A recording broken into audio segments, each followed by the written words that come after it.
मेरा नाम Ethan walker है। मैं इंग्लैंड के एक छोटे से कस्बे यॉर्कशायर में रहता हूँ। शायद आपने इस जगह के बारे में कभी न सुना हो, लेकिन यहाँ की ठंडी हवाएं, घने जंगल और सदियों पुराने मकान अपने भीतर कई अनकहे राज छिपाए हुए हैं। लोग कहते हैं कि भूत प्रेत सिर्फ कहानियों और फिल्मों में होते हैं, लेकिन मैं कसम खाकर कह सकता हूँ कि वो असली है। मैंने ये सब अपनी आंखों से देखा है। आज मैं आपको अपनी जिंदगी का सबसे डरावना वाकया सुनाने जा रहा हूँ। वो रात जिसने मेरी नींद, मेरा सुकून और मेरा भरोसा सब कुछ छीन लिया। मैं सिर्फ 10 साल का था जब दादी हमारे साथ रहने आ गई। ये दादाजी के गुजरने के करीब 6 महीने बाद की बात है। अब जब पीछे मुड़कर देखता हूँ, तो लगता है कि शायद वो अपने बड़े से घर में अकेलापन महसूस कर रही थी, बस यादें और गम ही उनका साथ दे रहे थे। इसलिए थोड़ी बहुत मम्मी की नाराजगी के बावजूद पापा मम्मी ने उन्हें अपने साथ रहने के लिए बुला लिया। मुझे तो कोई ऐतराज नहीं था, बिल्कुल भी नहीं। दादी जोरदार और मजेदार थी, और मैं उन्हें बहुत चाहता था।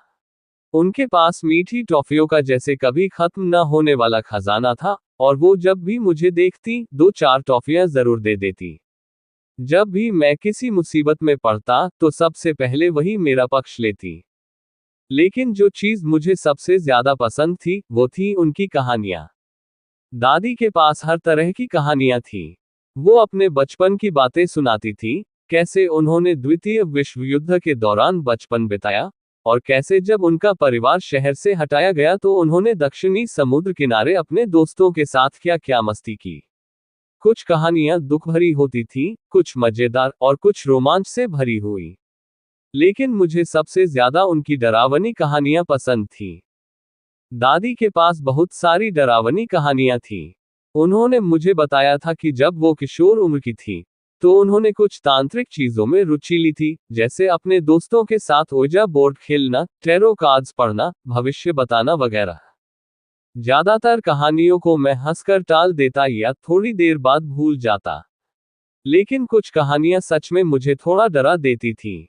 उस समय मेरी उम्र सिर्फ 10 साल थी, ये बात समझनी जरूरी है। और दादी को कहानियां जिंदा कर देने का तरीका अच्छे से आता था। वो मेरी कमरे की लाइट बंद कर देती थी, बस खिड़की से आती रात की हल्की रोशनी रह जाती थी। फिर वो धीरे धीरे मेरे पास आकर बैठती थी, इतना पास कि मैं उनके चेहरे की झुर्रियां साफ देख सकता था, और उनकी सांसों में मीठे टॉफियों की खुशबू महसूस कर सकता था। उनके नीले गहरे आंखें सीधी मेरी आंखों में झांकती थी। कुछ कहानियों ने तो मुझे सच में डरावने सपने भी दिए होंगे, लेकिन अब इतने सालों बाद मुझे बस एक ही कहानी याद रह गई है। बस एक ही कहानी जो आज तक दिमाग में अटकी हुई है। वो कहानी थी शॉवर और मिस्टर लॉन्ग फिंगर्स की। एक रात मैंने दादी से उनके नहाने के बारे में पूछा। दादी को नहाना बहुत पसंद था, खासकर बाथटब में। वो घंटों उसमें बैठी रहती, मोमबत्तियां जलाकर, अगरबत्तियां लगाकर, और धीरे धीरे कोई गाना गुनगुनाती रहती जब तक पानी ठंडा न हो जाए। मम्मी को ये आदत बहुत खलती थी। लेकिन जब मैंने दादी से पूछा कि उन्हें बात इतना पसंद क्यों है, तो उन्होंने कहा, वहीं एक जगह है जहां मैं सच में आराम कर सकती हूँ। वहीं एक जगह है जहां मैं खुद को सुरक्षित महसूस करती हूँ। फिर एक रात, उन्होंने बड़े गंभीर होकर मुझसे कहा, तुम जानते हो, हम जैसे लोग जो कुछ चीजों को ज्यादा महसूस कर सकते हैं, हमें तो बात लेना ही पड़ता है। मैं कभी भी शॉवर में इतना वक्त नहीं बिता सकती, वो बहुत ज्यादा खतरनाक होता। दादी अपनी नीली आंखों से मुझे बिना मुस्कुराए घूरने लगी, और मैं समझ गया कि अब एक डरावनी कहानी सुनने का वक्त आ गया है। मैं हल्का सा सिहर उठा, लेकिन मजा आ रहा था। मैंने कंबल को अपने ठुड्डी तक खींच लिया। क्यों दादी, शॉवर में नहाना खतरनाक क्यों है? दादी ने आधा मुंह घुमाकर खिड़की की ओर देखा, लेकिन एक आंख से मुझे भी देखती रही। कुछ पल रुक गईं, जैसे माहौल बना रही हो। मैं इंतजार करता रहा, मेरा दिल थोड़ा तेज धड़कने लगा। देखो, उन्होंने धीरे से कहा, ये तभी खतरनाक होता है जब तुम अपनी आंखें बंद कर लो। खासकर तब, जब 10 सेकंड से ज्यादा समय तक बंद रखो। क्या मतलब, क्यों? तुमने स्कूल में वो खेल खेला है ना, जिसमें एक बच्चा मुड़कर खड़ा हो जाता है और बाकी सब धीरे धीरे उसके पीछे आते हैं जब वो नहीं देख रहा होता? मैंने सिर हिलाया। दादी ने भी सिर हिलाया। बस वही होता है शौव में भी, जब तुम अपनी आंखें बंद करते हो। मिस्टर लॉन्ग फिंगर्स भी कुछ ऐसा ही करता है। मेरी पीठ में ठंडी सी झुनझुनी दौड़ गई। दादी, ये मिस्टर लॉन्ग फिंगर्स कौन है? दादी ने एक गहरी सांस ली, जैसे उन्हें अफसोस हो रहा हो कि उन्होंने ये बात छेड़ दी। फिर उन्होंने अपना चेहरा मेरी तरफ मोड़ा। जब उन्होंने दोबारा बोलना शुरू किया तो उनकी आवाज बहुत धीमी हो गई। कोई ठीक से नहीं जानता, दादी ने फुसफुसाते हुए कहा। कुछ लोग कहते हैं कि ये कोई ऐसा जीव है जो शौव की गर्मी और हमारे शरीर से निकलने वाली महक से खींचता है। कुछ कहते हैं कि ये एक राक्षस है जो भाप के बादलों के जरिए हमारे इस संसार में दाखिल हो जाता है। लेकिन कोई पक्के तौर पर नहीं कह सकता, क्योंकि जिन्होंने सच में मिस्टर लॉन्ग फिंगर्स को देखा है, वो अब कुछ बताने के लिए जिंदा नहीं है। मैंने घबराकर एक सांस अंदर खींची। क्यों नहीं बता सकते? दादी थोड़ी और पास सरक आई और मेरी तरफ झुक गईं, लेकिन मेरे सवाल का जवाब नहीं दिया। तुम चिंता मत करो बेटा। तुम्हारा प्यारा सा दिमाग इस बात से परेशान न हो। जब तक तुम नियम याद रखोगे, तुम सुरक्षित रहोगे। कौन से नियम? जब भी तुम शौव में नहा रहे हो, कोशिश करो कि ज्यादा देर तक आंखें बंद न रखो। 5 सेकंड ठीक है, 10 सेकंड तक भी चल जाता है।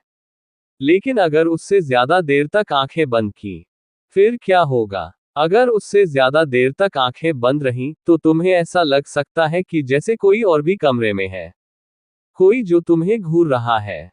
और अगर कभी 15 सेकंड से ज्यादा हो गया, तो तुम्हें एक अजीब सी आवाज भी सुनाई दे सकती है। कैसी आवाज? शीशे पर हल्की हल्की उंगलियों की टप टप टप, जैसे कोई नर्म सी उंगलियों से शौव के कांच के दरवाजे को बजा रहा हो। अगर कभी भगवान न करे तुम्हें वो आवाज सुनाई दे, तो मुझसे एक वादा करोगे? क्या वादा दादी? वादा करो कि तुम कभी भी अपनी आंखें मत खोलना। उस रात मैं ठीक से सो ही नहीं पाया। बिल्कुल भी नहीं। मैं आंखें बंद करता और खुद को शांत करने की कोशिश करता, लेकिन हर बार मुझे ऐसा लगता जैसे कोई चेहरा मेरी खिड़की से झांक रहा हो, मुझे घूरता हुआ। और जब किसी तरह मुझे नींद आई, तो डरावने सपने आए। बहुत बुरे। पूरे हफ्ते भर आते रहे। सपनों में मुझे लगता जैसे अंधेरे में कुछ आंखें मुझे देख रही हो और बहुत लंबी उंगलियां मेरी खुली त्वचा को छूने के लिए बढ़ रही हो। जगते हुए भी हालत कुछ खास बेहतर नहीं थी।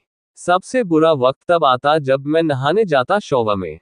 दादी की कहानी वही सबसे ज्यादा असर करती थी। इससे पहले कभी ध्यान नहीं दिया था, लेकिन अब मुझे शौव में आंखें बंद करना मुश्किल लगने लगा था। मैं पानी के नीचे खड़ा होता, शैम्पू मेरे चेहरे पर बह रहा होता, और जैसे ही मैं आंखें बंद करता, दादी की आवाज मेरे दिमाग में गूंजने लगती। 5 सेकंड ठीक है, 10 सेकंड तक भी चल जाता है। लेकिन अगर उससे ज्यादा? मैं जल्दी जल्दी बाल रगड़ता, शैम्पू की झाग मेरी थोड़ी से टपक रही होती, और जैसे ही 5 सेकंड से ज्यादा होता, मुझे कुछ महसूस होने लगता। एक तरह का दबाव। ऐसा नहीं कि कोई देख रहा हो, लेकिन कुछ कुछ वैसा ही। मैं और तेजी से बालों में उंगलियां घुमाने लगता, जल्दी से झाग साफ करने की कोशिश करता। बंद आंखों के पीछे वो सुर्ख काली सी अंधेरी रोशनी और कानों में बहते पानी की आवाज, ये सब मिलकर ऐसा लगता जैसे किसी ने सांस रोक रखी हो। जैसे कोई चीखने से ठीक पहले की खामोशी। मेरे दिमाग में सेकंड तेजी से बीतते जाते, और मुझे इतनी घबराहट होती कि कई बार मैं बाल ठीक से धोए बिना ही आंखें खोल देता, जिससे मेरी आंखों में शैम्पू चला जाता और जलन होती। लेकिन हर बार दोबारा आंखें बंद करने से पहले, मैं शौव के भाप लगे कांच के दरवाजे से जरूर बाहर झांकता था। बस ये पक्का करने के लिए कि मैं अब भी अकेला हूं। ज्यादा समय नहीं बीता था कि मम्मी को समझ में आ गया कि कुछ गड़बड़ है। एक रात उन्होंने मुझे नींद में चिल्लाते हुए सुना और तुरंत मेरे कमरे में आकर मुझे चुप कराया। उन्होंने मुझसे पूछा क्या हुआ, और फिर मुझसे सब कुछ निकल ही गया। मैंने उन्हें दादी की उस कहानी के बारे में बताया, मिस्टर लॉन्ग फिंगर्स के बारे में। जब मैं उन्हें सब बता रहा था, तो उनके चेहरे का हाव भाव बदल गया। ठीक वैसे ही जैसे तब होता था जब मैं उन्हें बहुत ज्यादा नाराज कर देता था, बड़ी बड़ी आंखें और गुस्से से भरा चेहरा। लेकिन इस बार वो मुझसे नहीं, दादी से नाराज थी। मेरे माँ पापा का कमरा मेरे कमरे के ठीक बगल में था। कभी कभी अगर मैं कान दीवार से लगाता तो उनकी बातें सुनाई देती थी, धीमी धीमी फुसफुसाहटें। लेकिन उस रात जब मम्मी मुझे समझाकर वापस अपने कमरे में गईं, तो वो बातें फुसफुसाहट नहीं थी। बिल्कुल भी नहीं। मैंने मम्मी को पापा पर गुस्से से फुसफुसाते सुना, दादी के बारे में। उस कहानी के बारे में जो दादी ने मुझे सुनाई थी। उनकी आवाज दीवार के पार से बिल्कुल साफ सुनाई दे रही थी, तेज और गुस्से से भरी। तुम्हें पता है ना, तुम्हारी माँ ने अब इस बच्चे को क्या बोल दिया है, साइमन? पापा ने कुछ धीमे से बुदबुदाया, जो ठीक से समझ नहीं आया। उसे ये कह दिया है कि अगर उसने शौव में आंखें बंद की तो कोई राक्षस आ जाएगा। एक राक्षस? बेचारा बच्चा पूरे हफ्ते डरावने सपने देख रहा है। सच में साइमन, तुम्हें सुबह सबसे पहले जाकर उनसे बात करनी होगी, वरना मैं करूंगी। अगली रात दादी मुझसे मिलने मेरे कमरे में आईं। इस बार जब वो मेरे बिस्तर के किनारे आकर बैठी तो उन्होंने कोई कहानी नहीं सुनाई, कुछ भी नहीं। वो बस चुपचाप बैठी और मुझे नीचे देखती रही। उनकी नीली आंखें बड़ी और उदास लग रही थी। खिड़की से आती चांदनी उनकी झुर्रियों वाली चेहरे पर पड़ रही थी। कुछ देर बाद उन्होंने कहा, तुम जानते हो ना, मैं तुम्हारा कभी कोई बुरा नहीं होने दूंगी। मैंने सिर हिलाया। हाँ दादी, मुझे पता है। तुम जानते हो मैं कभी नहीं चाहूंगी कि तुम्हें कोई नुकसान पहुंचे। मैंने फिर सिर हिलाया। ठीक है, बहुत अच्छा। वो कुछ पल के लिए खिड़की की ओर देखने लगी। तुम जानते हो ना, मैं जो कहानियां तुम्हें रात को सुनाती हूं, उनका मकसद तुम्हें डराना नहीं होता। वो तो इसलिए होती हैं कि तुम थोड़ा मजबूत बनो, सतर्क रहो, तुम्हारी रक्षा हो सके। फिर वो रुकी और सिर हिलाया। लेकिन शायद तुम्हारी माँ सही कह रही है। शायद इस बार मैं थोड़ा ज्यादा आगे बढ़ गई। उन्होंने मेरी ओर देखा और हल्के से मुस्कुराई। लेकिन उस समय, जबकि मैं सिर्फ 10 साल का था, मैं समझ गया था कि वो मुस्कान सिर्फ होठों तक ही थी, आंखों तक नहीं पहुंची थी। चलो ऐसा करते हैं, दादी बोली। जो मैंने तुम्हें मिस्टर लॉन्ग फिंगर्स और शॉवर के बारे में बताया था ना, तो अब मैं खुद ये तय करूंगी कि तुम बिल्कुल सुरक्षित रहो। मैं उस कमबख्त को डरा भगाऊंगी, ठीक है? अगर उसे मुझसे सामना करना पड़ेगा तो वो दोबारा लौटकर नहीं आएगा। मैं चुपचाप दादी का चेहरा देखता रहा, जो चांदनी में चमक रहा था। उन्हें देखता रहा जैसे वो मुझे सुकून देने की कोशिश कर रही हो। मैंने धीरे से सिर हिलाया।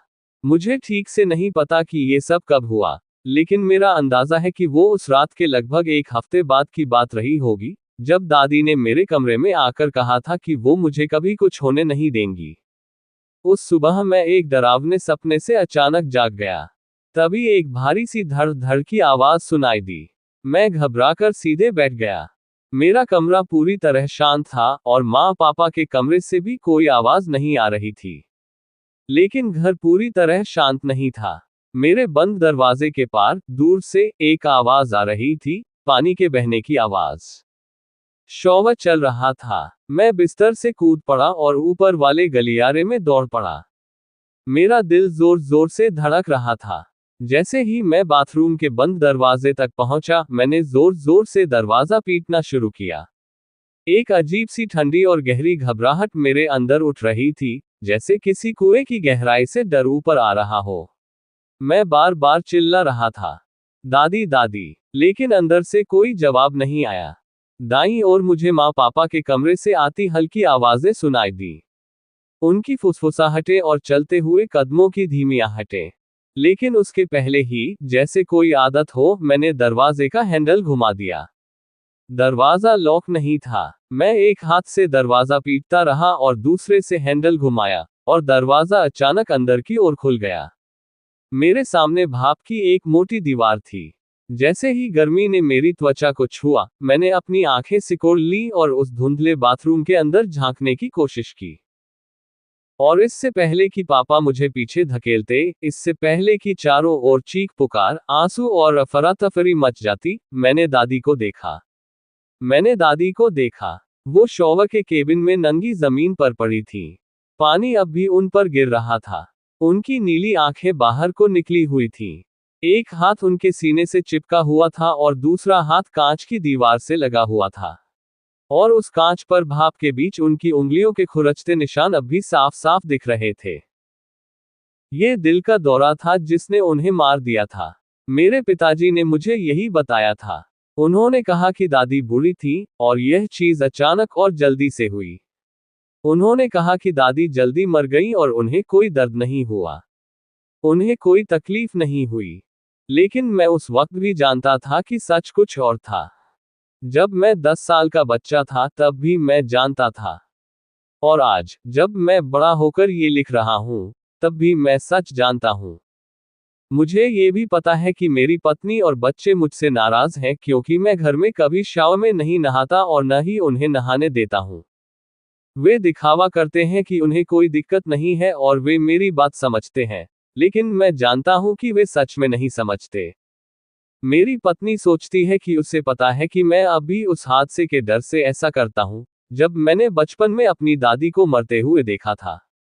शायद वह कुछ हद तक सही है, लेकिन वह पूरी सच्चाई नहीं जानती। कोई नहीं जानता। और अगर मैं सब सच बताऊं तो कोई मानेगा भी नहीं। अगर मैं कहूं कि मैंने 10 साल की उम्र से अब तक मैंने शावर में नहाना इसलिए छोड़ा है क्योंकि उस दिन मैंने बाथरूम में जो देखा था, वह बहुत डरावना था, तो कोई यकीन नहीं करेगा।